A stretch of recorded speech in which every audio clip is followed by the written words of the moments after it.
Hey, does anybody want to see me review a third different version of the same foreign language film in the space of a month? Thank you, I thought you might, so let's dive in.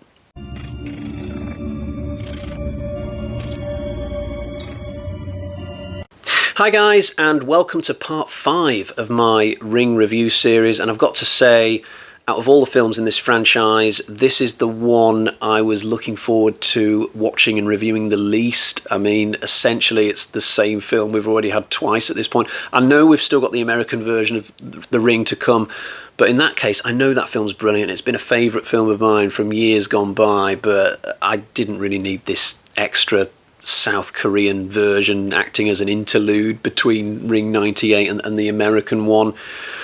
Have you ever been on a train journey where the train has suddenly whistled past some really small station in the middle of nowhere, and there'll probably be like fields behind this station, almost as if the station was built for the sake of 2 or 3 local farmers just in case they ever decide they want to go on a train journey? But then you'll think to yourself, well, what was the point of this thing even being built if we're not even going to stop at it? If the Ring franchise was a big long train line featuring stops of various shapes and sizes along the way, the Ring virus would be that tiny little station that we don't even bother stopping at. I mean, it's so inessential. As to the reason why it was made, so as far as I understand it, at the end of the 90s there was a ban in South Korea on Japanese films being shown in South Korea. I don't know why. It sounds like the sort of thing that North Korea would do rather than South Korea, and it's hard to imagine that that ban is still in place today, but at the time they weren't showing Japanese movies. I'm guessing it was a commercial reason, so Korean movies could get more airtime or whatever you want to call it. But they were quite happy to take Japanese stories and remake them. That was okay, apparently. So they did this version of The Ring in 1999. It was directed by a guy called Kim Dong-bin. You might remember him from such films as Mom Has a Lover, and he also did a couple of other films called Sleepless and Red Eye, which sounds suspiciously like another couple of remakes of American films, but I'm not sure about that. I'm not going to judge this guy purely on the strength of his Ring movie. I imagine it would be very difficult to make something that's already been done twice before, and especially if you've not got much of a budget, which I suspect this film didn't. But I'd be fascinated to hear from any Kim Dong-bin scholars out there who know more about the man's work than me. I'd love to hear more about this film, Mom Has a Lover. Is it pretty good? Is it worth checking out, maybe? I do note that this was his final film, Mom Has a Lover, so maybe that was the moment that that Bin got binned or cancelled, whatever, but let's just get back to the Ring virus.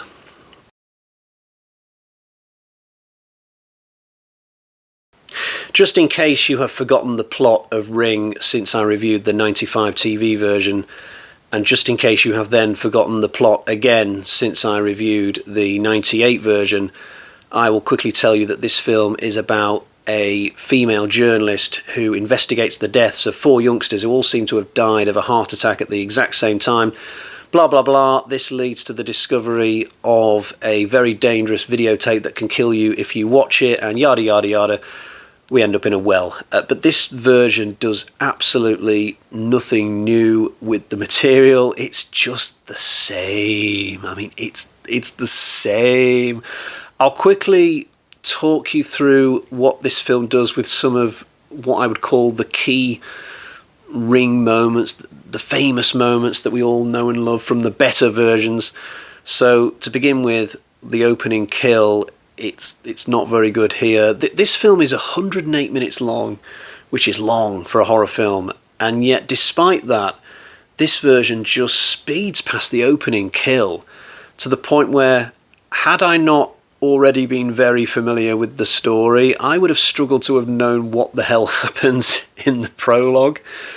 The videotape scene at the Holiday Inn is even worse, but it's as if they've taken the footage from like a Smurfs pop video or something and then just fuzzed it all up so you can't actually see what's on the screen, and that's basically what they show for the entire 10 seconds or whatever it is. It's the worst version of the Ring videotape I've ever seen, even worse than the 95 TV version where the guy is sat there going, oh, and you can't even see the tape properly. I don't get how anybody can cock up this scene, because it's surely the easiest thing to do in a Ring movie. Like, I could go out and shoot a Ring videotape. All I've got to do is take my phone, go out there, shoot 3 seconds of an earwig crawling across the ground, 3 seconds of somebody brushing their hair, find a well that I can just shoot for like another 5 seconds, and so on and so on.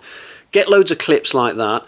Get myself a little sound file of like scraping my fingernails along the side of a couch or something, and just splice it all together in the most random way possible. Boom, I've got my very own Ring videotape. I don't get what's so hard about that.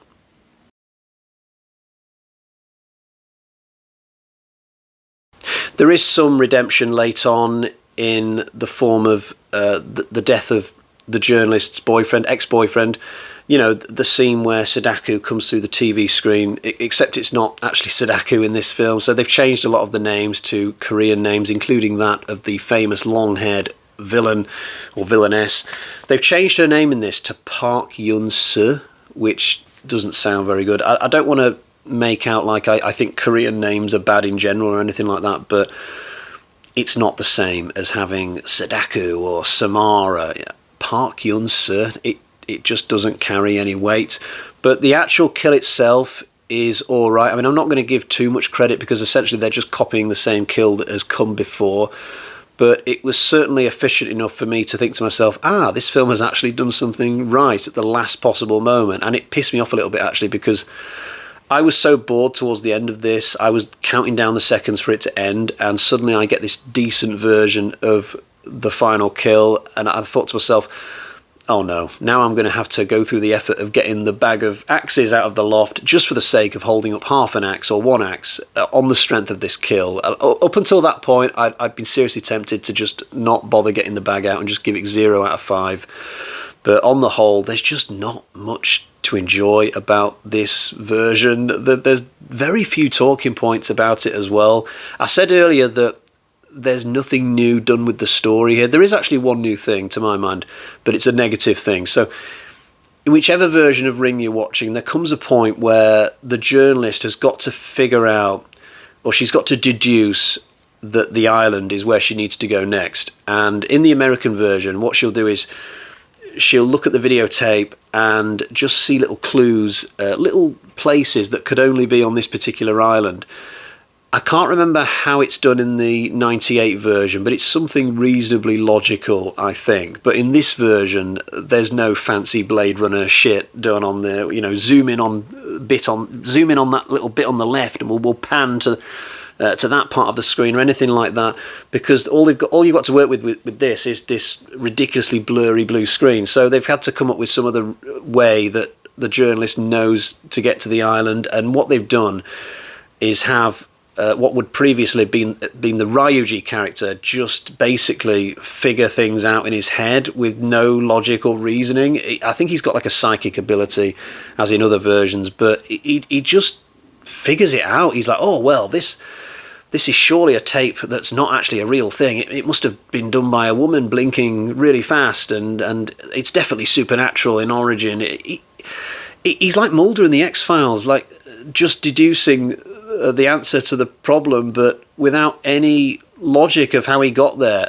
Except in this case, it's just annoying, because this is a story that has been done so much better in previous versions that I've seen. But this character just figuring out where they've got to go next with the most silly logic you can imagine. It pissed me off. For most of the rest of the movie, I wasn't getting pissed off. I was just kind of sleepy, you know. I don't want to give off the impression that South Korean movie making is bad or anything like that. I did see another Korean film quite recently, The Witch, I think, which was really good. The Train to Busan movies are from Korea, aren't they? I've not seen those, but very good reputation. And I think in general there is a decent movie making industry in Korea. They had that Oscar-winning film a few years ago. I can't remember what it was called, but I saw it in the cinema. The one about the poor family who hide in the rich family's basement. I wish I could remember what it's called. Not really my cup of tea, but it obviously is a really decent movie and picked up an Oscar. But this movie, it's just so inessential. I can't think of a single film I've ever reviewed which is as pointless as this. I've seen worse movies in my lifetime, way worse movies than this, but it's just honestly very tedious. And obviously it wasn't made in the right way. You're going to make a movie, it's not a good situation to only be making a movie because you can't import the real deal. You know, ideally you want to have some kind of creative spark that galvanizes you into wanting to get the financing for a movie, not just be making it because of reasons like this.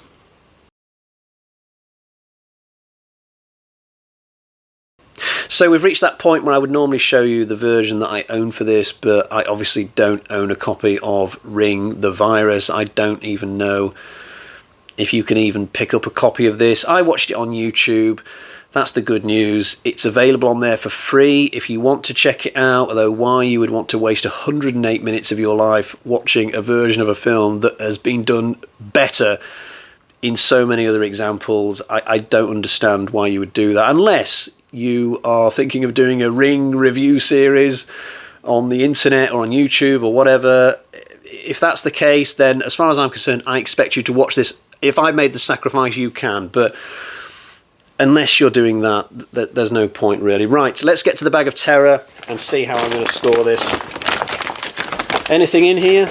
Oh, we do. We have that half a bloody axe that I'm going to give just because the final kill is reasonably well executed, but the rest of this is so tedious. Right, I'll leave it there for today. I'll be back soon to do part 6 of this review series. I think next up we have a film that is not a remake of Ring, which I'm so pleased about. It's Ring 0, I think, is the next one, but that's for another time. Until next time, cheerio, bye-bye.